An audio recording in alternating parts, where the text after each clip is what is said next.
So I came to see Ryan with 3 ideas. Smooth wasn't one of them. I came to you with 3 ideas, and you said, look, give me 3 names, didn't you? Is that the sort of thing you always do with clients? Like, just give me a few and I'll do the background checks, or does it depend?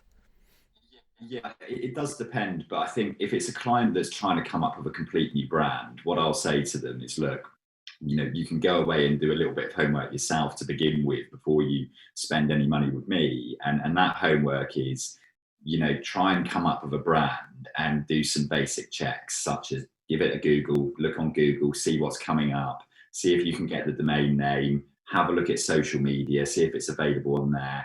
But fundamentally, you're looking out for any businesses that are going to be similar to what you're going to be offering under that name. If you spot another business that's using that name, go on to the next name on your shortlist, so you filter it down. So in your case, Jeri, we got down to 3, didn't we? We did, and I was like, here's 3, and I knew which one was my favourite, which I'm happy to tell everyone. So I wanted it to be Buzz Accounting, Buzz, Buzz Accounting. So I remember I came to the meeting, sat down, and you said, which one's your favourite out of the 3? And I was like, Buzz. And you said, okay, try not to get your hopes up. I think that was your way of just letting me down gently, because I was like, oh. And then obviously you presented the report on the 3 names, but Buzz, the issue being that Buzzercott is a very well-established, massive accountancy practice with the trademark UK, I think even Europe they had as well. And that was just an absolute no. And I just didn't, again, naive, but I just didn't realise, I'm like, there's no Buzz Accounting. I've looked, Buzz Accounting's available at Companies House. There's no website Buzz Accounting. I can't see any other firms. And again, I think that is so important for people to understand this. It's not just it doesn't have to be an exact match if it's close enough that people would, well, you explain this, because I'm not going to explain it right. It's a good point. I mean, when it comes down to looking at what you need in order to register a trademark, there's 3 fundamental points that you need to make sure you can tick. The first one is your name can't be descriptive of what it is that you're going to be selling in connection with that name. So in your world, Buzz wasn't descriptive of accounting services, bookkeeping and tax advisory services. The next step is looking at, is it a particular name that's commonly used in your industry? So, a good example, if you're a plumbing business and you want to call your plumbing business Watertight Plumbing, we all know that watertight is a commonly used term in the plumbing industry to describe the outcome of what that plumber has just done for you. He's made it all watertight for you. Yeah. So you can't protect a particular name that's commonly used. And for you, Buzz wasn't commonly used. The big problem was the third point, which is it cannot be similar or identical to another trademark that's already been registered. And when we look at that, we're looking at, visually, verbally, when you pronounce it, are there similarities there? And when we were looking at that earlier trademark that you made reference to earlier, Jeri, we thought actually there's a bit of a risk here that they could raise their hand to say, not happy with that. But yeah, so and a good example of verbal similarity. So Cadbury's the chocolate brand, major brand, and another chocolate bar manufacturer tried to register the word Caprice. So Caprice, like the singer, and Cadbury were able to actually prevent that trademark from going through, and because of the verbal pronunciation of it. So yeah, it can be a bit of a Oh, absolutely. And, I learned so much from doing the process of trademarking.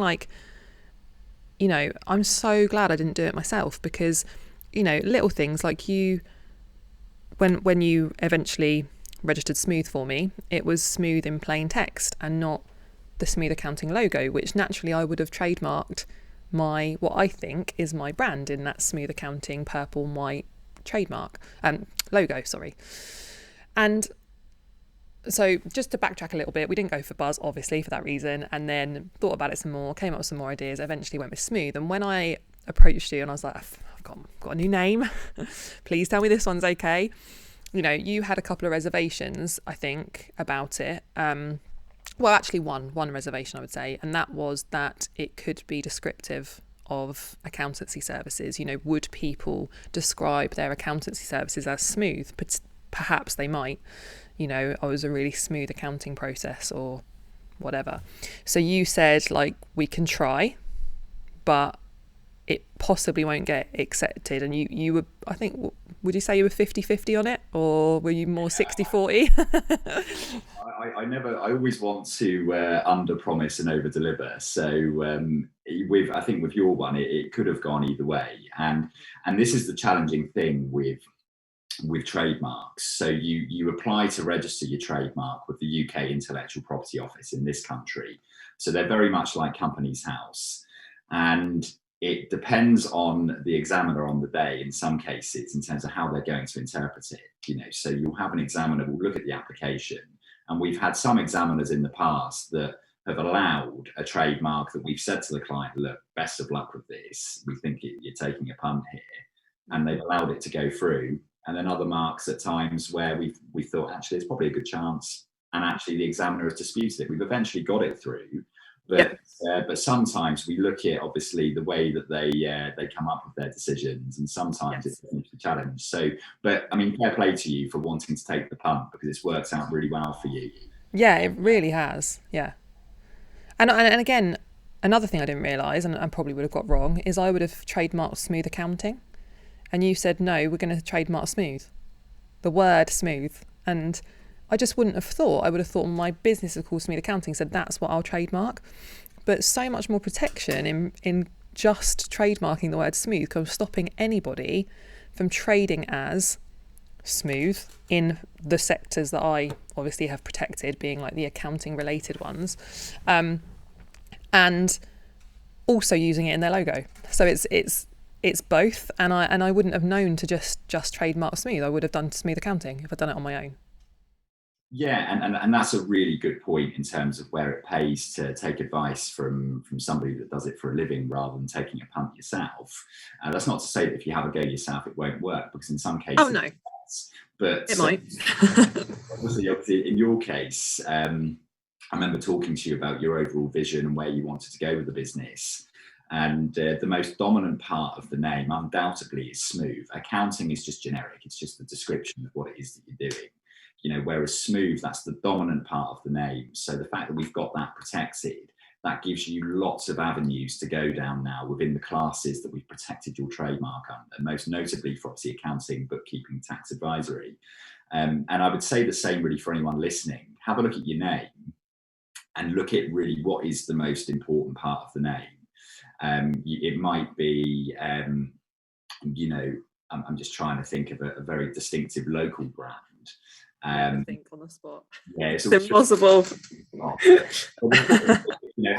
a look at your name, and you'll be able to identify really what's the most distinctive part of that name. Because if you've got a part of your name which just describes the goods or the services that you supply, I would almost disregard that and focus purely on the distinctive part of it and look at protecting that, so it gives you a much wider range of protection. Yeah, definitely.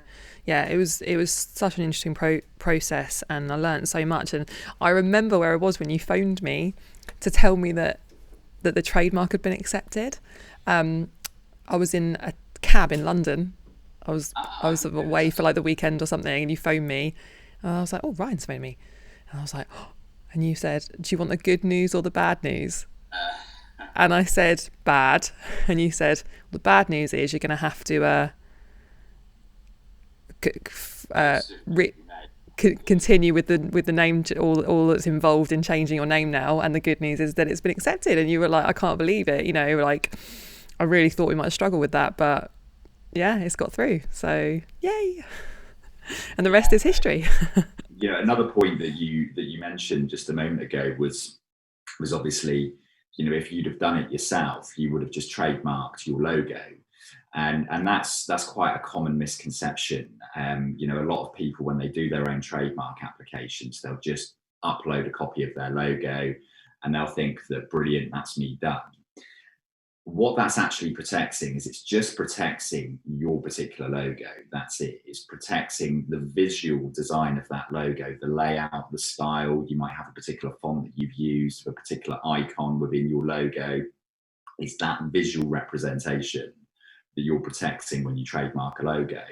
Whereas when you actually look at plain text, like what we've done for your trademark for smooth, you're now protected in your industry. So if somebody else wants to enter the market and use smooth, but in a completely different color palette and in a completely different logo to yours, but they're fundamentally offering the same service as you, we can go after them.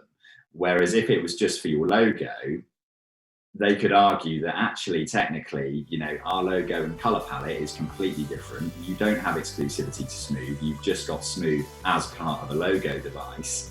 Challenge me.